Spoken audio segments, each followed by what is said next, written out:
This lesson is all about functions. Let's start with the definition of a relation. So a relation is a correspondence between two sets of data. The elements of the first set are called the domain, and the elements of the second set are called the range.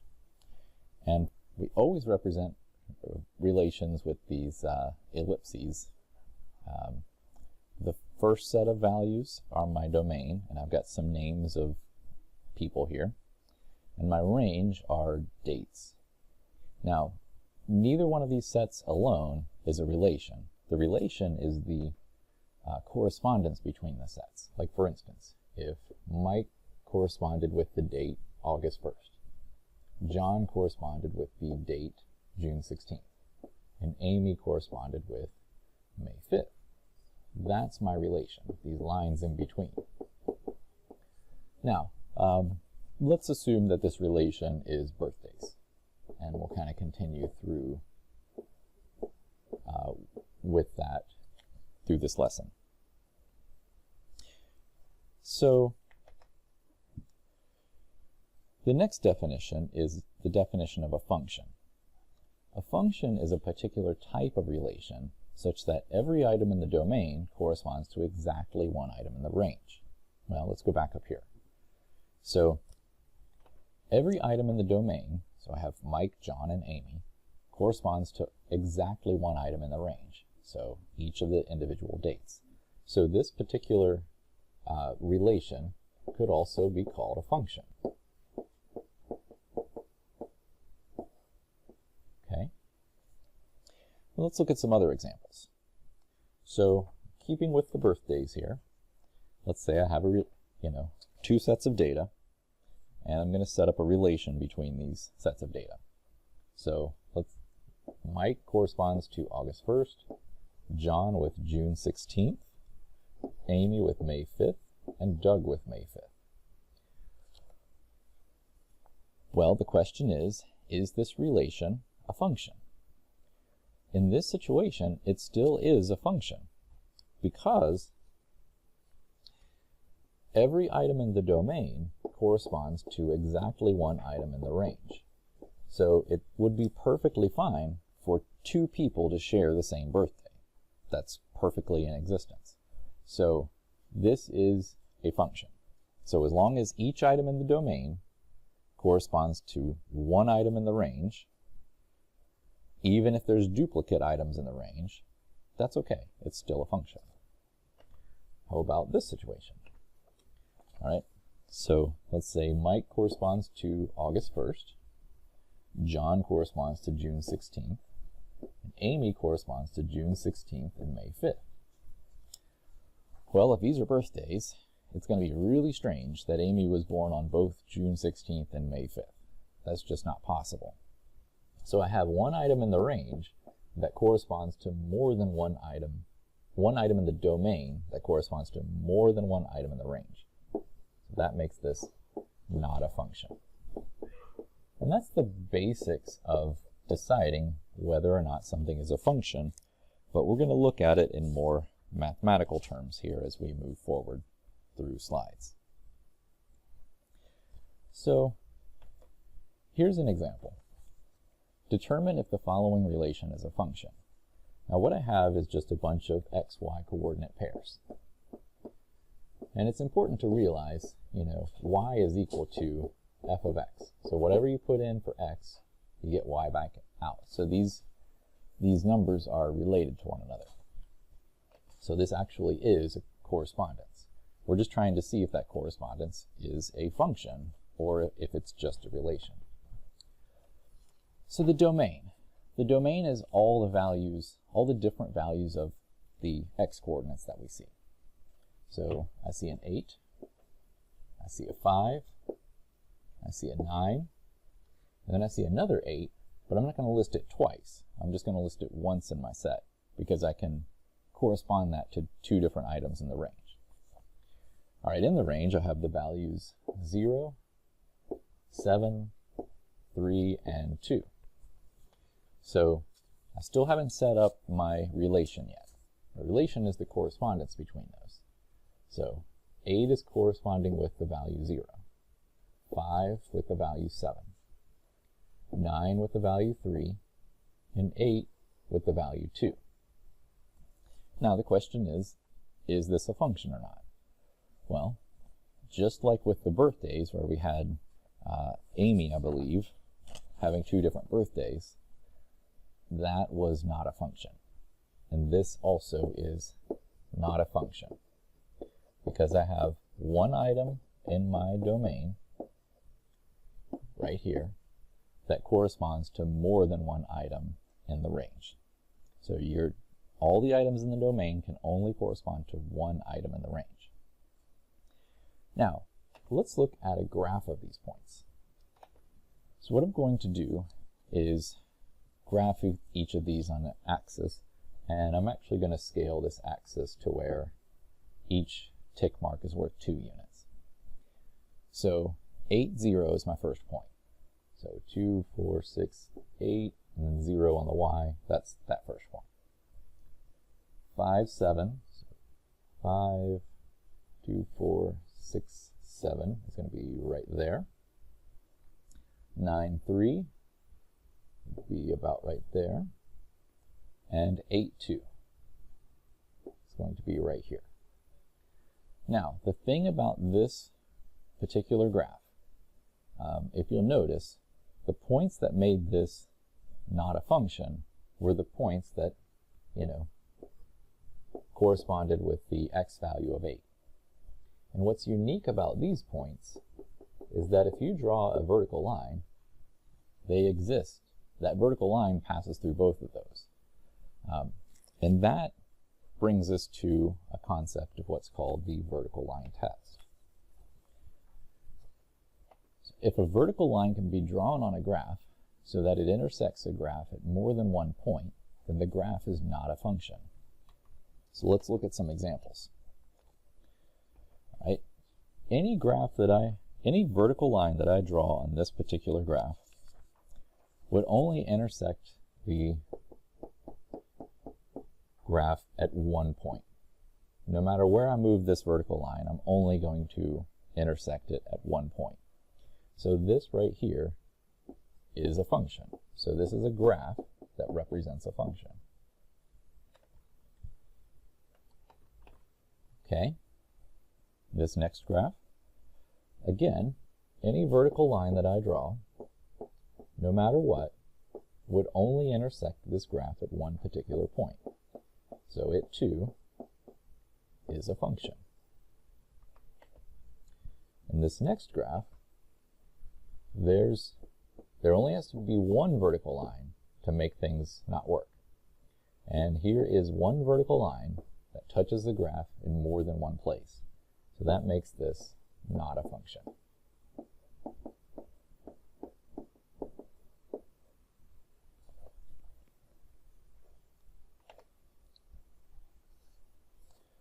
Right? This next example. Here, no matter what I do, no matter where I draw this vertical line, it will only touch the graph at one point. So this one is a function.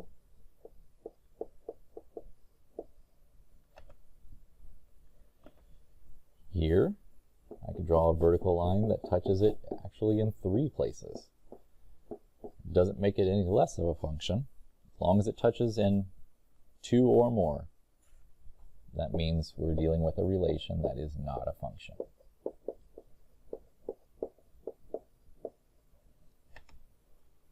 And lastly, this is kind of a crazy looking graph, but a perfectly valid graph. We're going to study these in a little bit more detail later on in the course. These are called piecewise defined functions. And the thing about this is, on any of these individual segments, a vertical line, would only touch the graph at one point. So it's really kind of like what's happening along here or right here that's interesting. Well, notice the open circles and the closed circles. Those are really important, because right here, the graph's only defined there. It's not defined up here at this open circle. So it's only touching the graph at one point. And at +2, same thing. It's only touching the graph at that particular point. So this, as crazy as it may look, qualifies as a function. So next we're going to look at the domain and range of the graph of a function. So if you can imagine this, you can get the domain and range of a graph by imagining the graph being smashed up against the x or y axis and identifying the resulting set of values. I wish I had a nice animation to kind of show you this, but let me just draw up a function. So put this, say,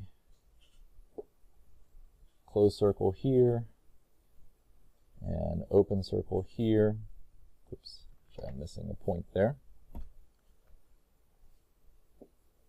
And I'll just draw some random curve in between. Okay, so if I had this giant machine at the top of this thing, okay, and it's going, these lines mean they're moving. Lines always mean movement, right? So this machine is going to smash the graph from the top and from the bottom.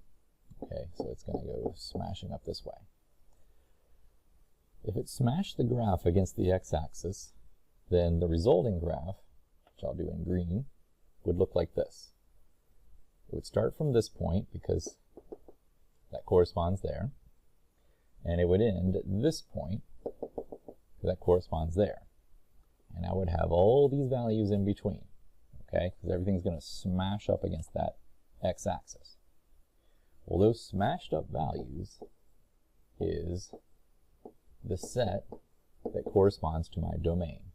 So my domain is going from -6 inclusive to +3 exclusive. And notice I presented that in interval notation. So you're basically just looking for all the x values that have a corresponding y value. So if you want to think of the machine smashing it up against the x-axis, that's fine. If you want to think of it as a machine, as just the set of values where each x has a y, no big deal either way.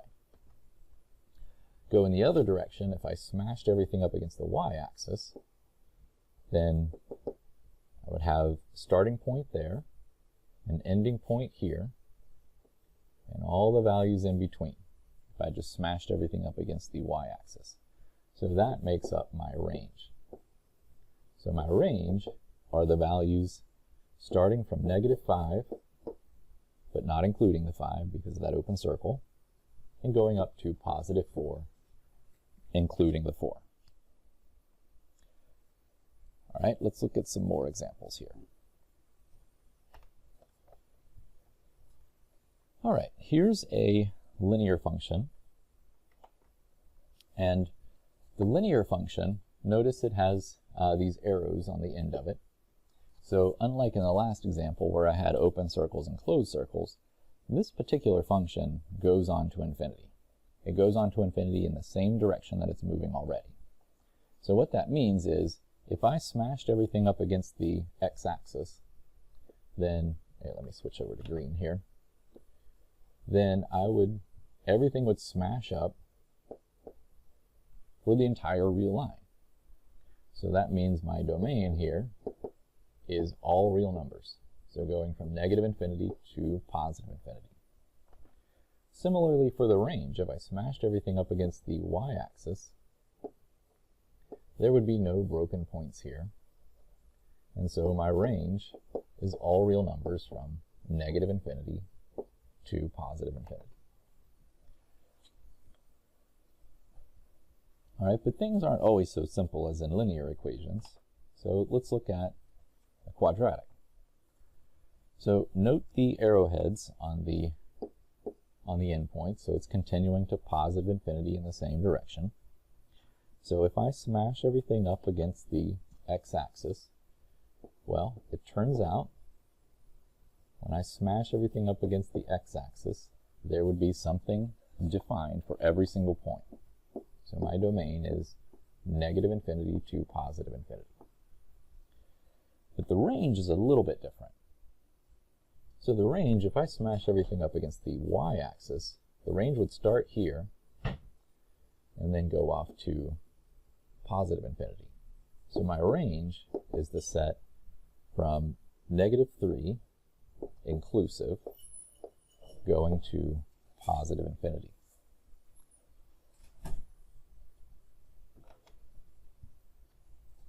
Okay, here's another example. So again, if I envision smashing everything up here against the x-axis to get my domain, the thing to be aware of is this part right here. This is an asymptote. It's a point where the function is undefined. All right, so I'm going to have an open circle there. But everywhere else, this function is defined. So I'm going to shade every other point. So that's at +2. So my domain, all the values from -infinity to +2, and then union from 2 to positive infinity.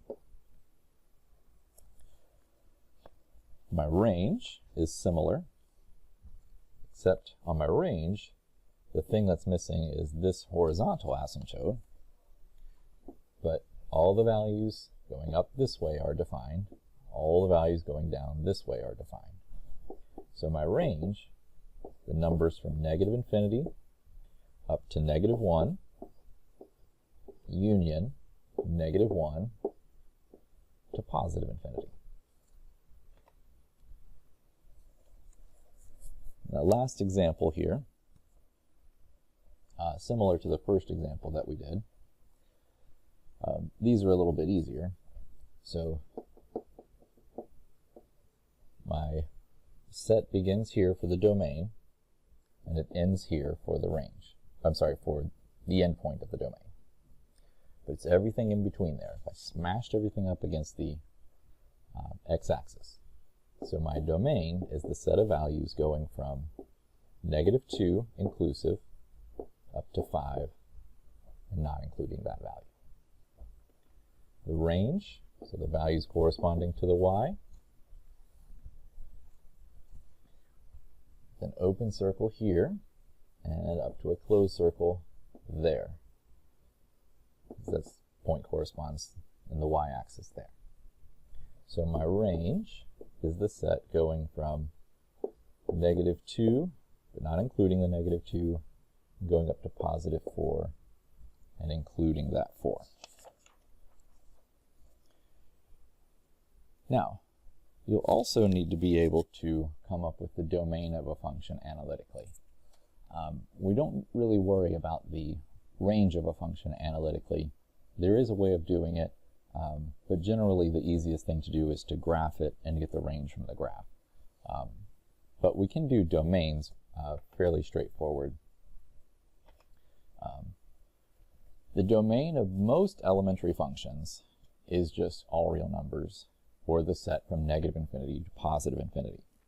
So elementary functions, the ones that we study, up through calculus.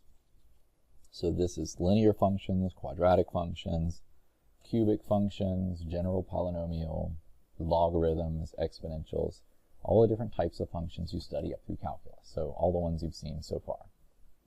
So generally it's just all real numbers, which is nice because there's not much you have to actually do.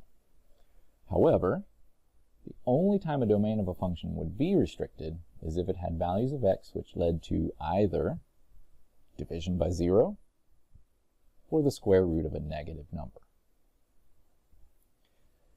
The answers to the domain of a function, you're either going to write in set builder notation or interval notation. The generalized preference is interval notation, but for homework, just follow the instructions. So, for example, let's find the domain of this first function, which is linear. And we saw a linear function. We had it graphed, and we saw that the domain and range of a linear function was all real numbers. Well, to kind of re-emphasize here, there's no value that you could put into n for x and end up with division by 0 because there's no division involved in this problem. Now there's no square roots. So the domain is going to be negative infinity to positive infinity. So unless the function involves division or square roots, you generally don't have to do any work at all. Similarly here, this is an absolute value function. Again, there's no division and there's no square roots. So my domain is negative infinity to positive infinity. You can put any value you want in there. And when I say division, you know, even if this was the value like 1/3, that's not technically division because that's just a fraction. What I'm thinking of in terms of division would be like, you know, if it was 3 over x minus 1. Because then there's a value of x that you could put in to make that lead to division by 0. In that case would be 0 itself. So let's look at the next example. This is a quadratic. Again, no place that we could get, no place involving division, no place involving square roots. So even though it's a square, the only thing we're concerned with in terms of domain is square roots. So we don't have to worry about that case. So far it's pretty easy, huh? All right, well here's a slightly more advanced example. Well, the thing here is division is involved. And there's potential that I could lead to division by 0. So basically, I want to take whatever's in my denominator, set it equal to 0, and solve that equation. So if I add 3 to both sides, that cancels it out on this side, and I get x equals 3.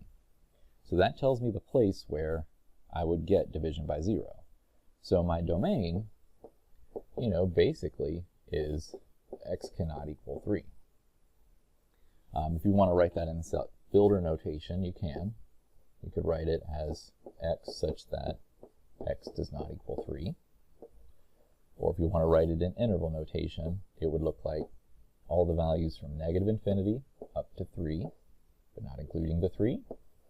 And then union, all the values from 3, but not including the 3, going to positive infinity. So those are the two different ways you can express that. And just follow the instructions in your homework to know which one to do. Another example here, y equals the square root of 2x minus 1. Okay, square roots involved. Well, I need to make sure whatever I put underneath my square root is a value that's larger than or equal to 0.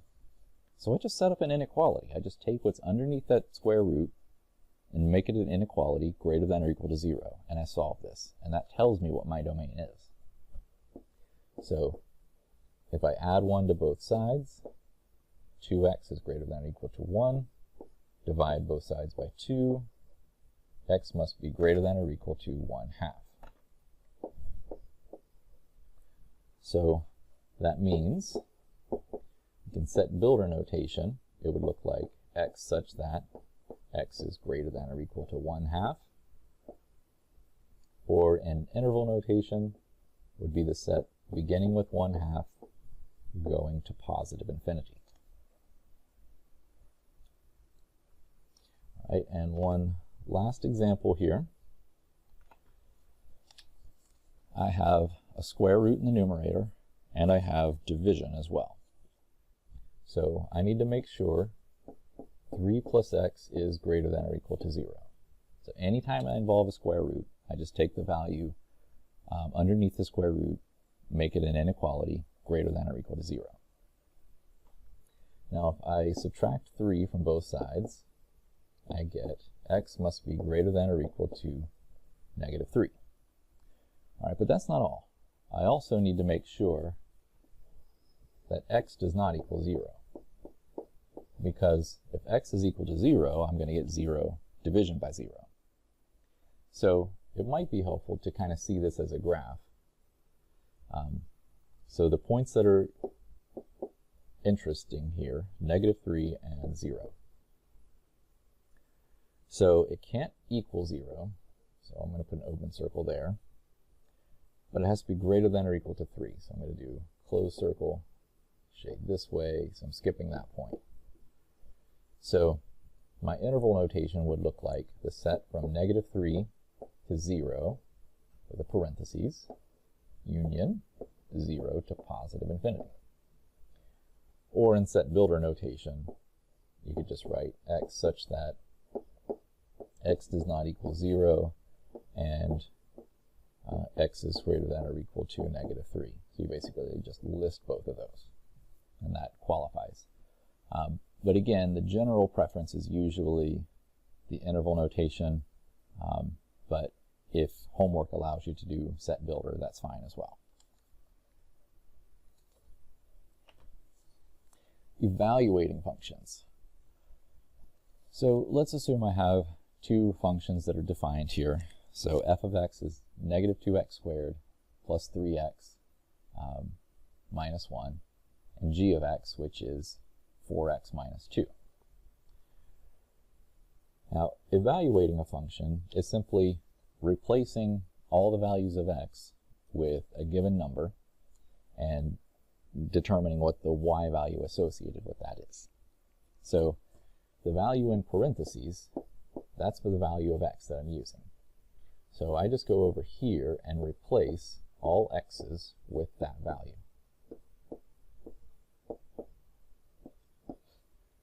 Once I do that, it's just a matter of making sure to use the order of operations in order to come up with the answer. So 2 squared is 4, so it's going to be -2 times 4, which is -8, plus 6 minus 1. So -8 plus 6 is going to be -2. -2 minus 1 is -3. And that's what my y value is that's associated. So that's evaluating a function. That's all we have to do. So a couple more examples here. G of 1/2. So if I plug 1/2 into the function g, I'm just replacing all the values of x with 1/2. So 4 times 1/2 is 2. 2 minus 2. This evaluates to 0.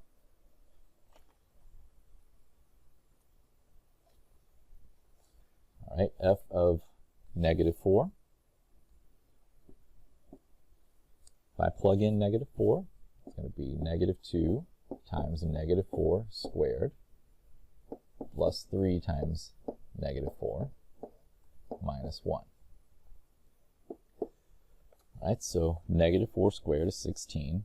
If I multiply that by -2, I get -32.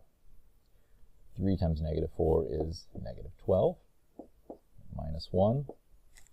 So -32 minus 12 minus 1, that's going to all total up to -45.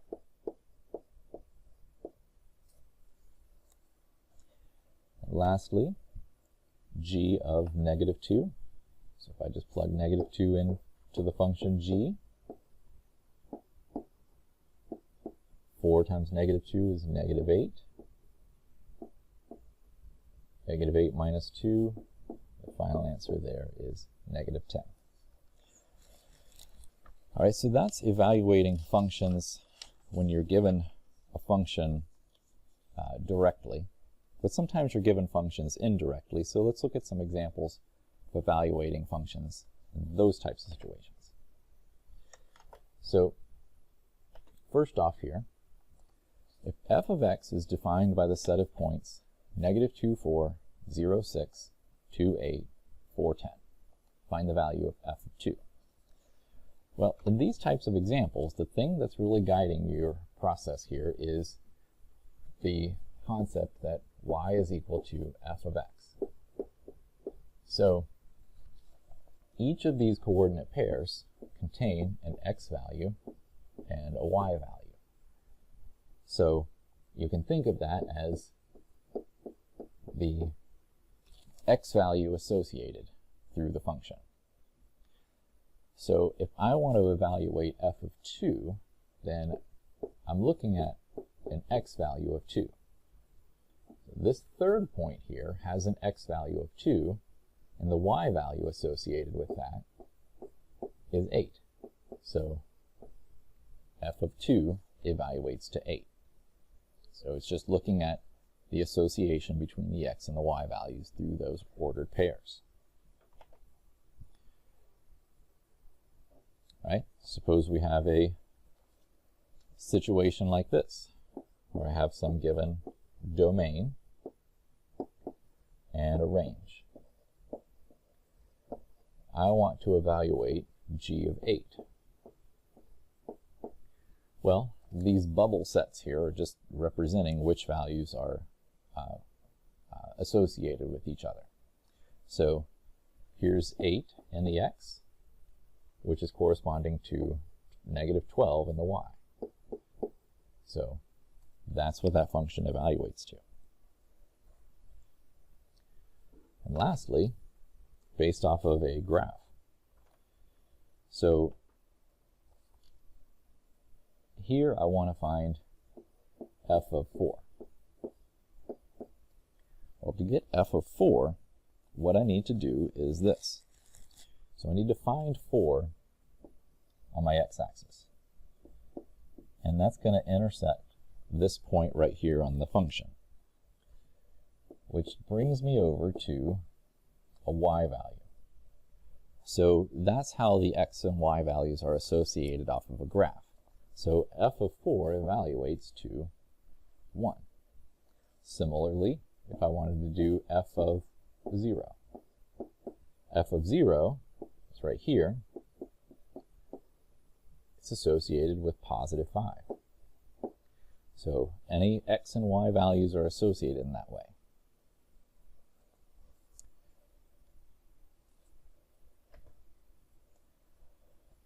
Intervals of increasing, decreasing, and constant. So according to the following graph, where is the temperatures increasing? Where are they decreasing? So let's look at this particular graph here.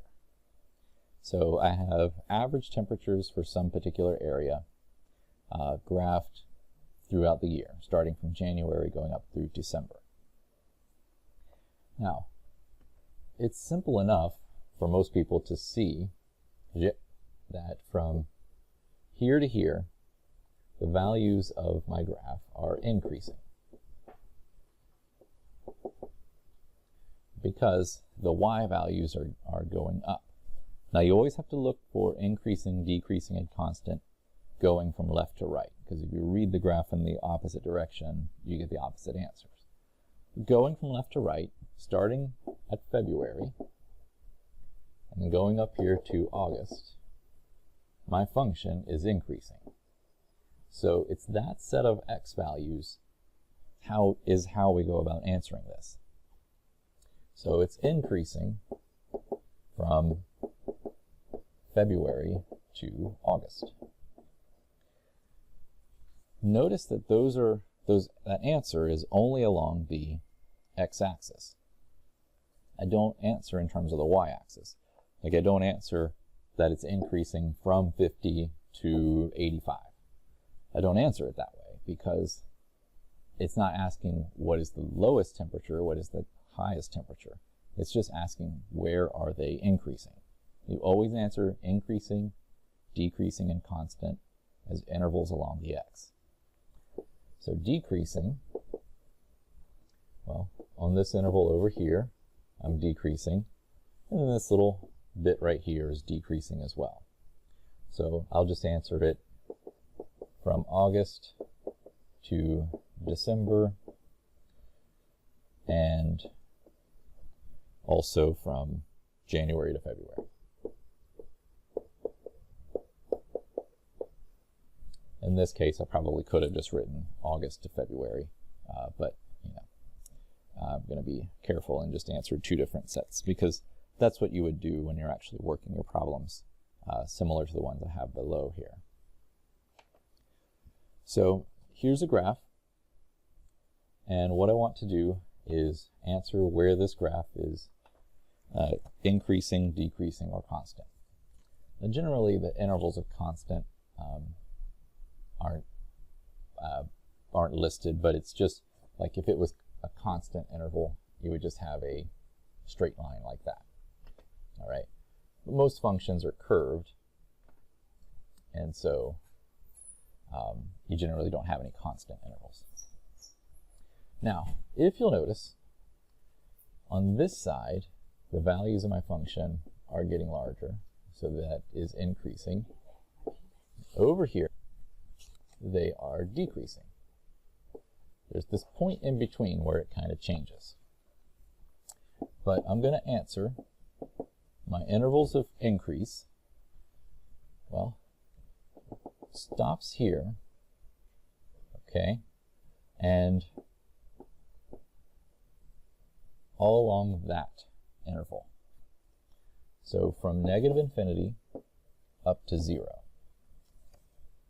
Now, the question is whether I should put a parentheses or a bracket here. And I've seen different textbooks do this differently. The way that I prefer, and most instructors prefer, is to put a parentheses here, because technically it's constant at that instantaneous point at 0. If you put a bracket, it's not the end of the world, but I think the most correct answer is a parentheses here. In your homework, just follow the instructions there. If you're certain you have the right end point in your homework and it tells you that you're incorrect, switch it to a bracket. No big deal. Decreasing, we're going from 0 up to positive infinity for decreasing. So it's along this set right here. So going from 0 to positive infinity. And again, I'm using an open circle because, like I said, at that one particular point, it's really constant. One last example, kind of a crazy looking graph here, but I am increasing along this small segment, increasing here, and then I'm decreasing here.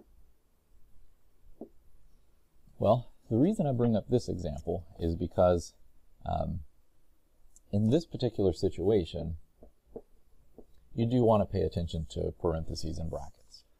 Just follow what the notation shows you. So for instance, the first set I am increasing from negative infinity up to 0 and not including.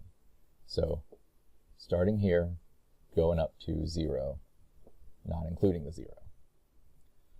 On the second set, I'm decreasing, starting here, and then going over to this point. So 0 inclusive, just because there is a defined solid circle there, up to 2, and then a parentheses.